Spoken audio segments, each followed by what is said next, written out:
انطلقت الجزائر قبل سنتين في تجربة زراعة السلجم الزيتي، والذي عكس نتائج مرضية بولاية الوطن، حيث تم إنتاج 49 ألف قنطار، والتي سيتم من خلالها تحصيل 1,300,000 لتر كزيوت جزائرية خالصة ستدخل السوق قريبا.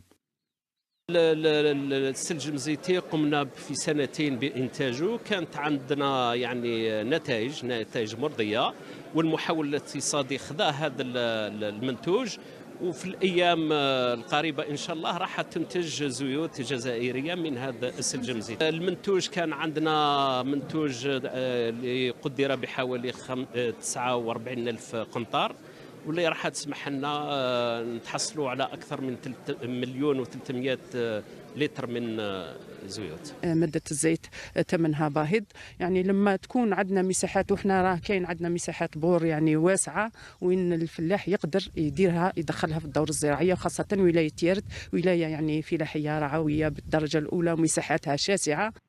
النجاح الأول في زراعة السلجم الزيتي ترك الدولة تذهب إلى تجربة ثانية لزراعة عباد الشمس وتشجيع الفلاحين على هذه الزراعات الجديدة.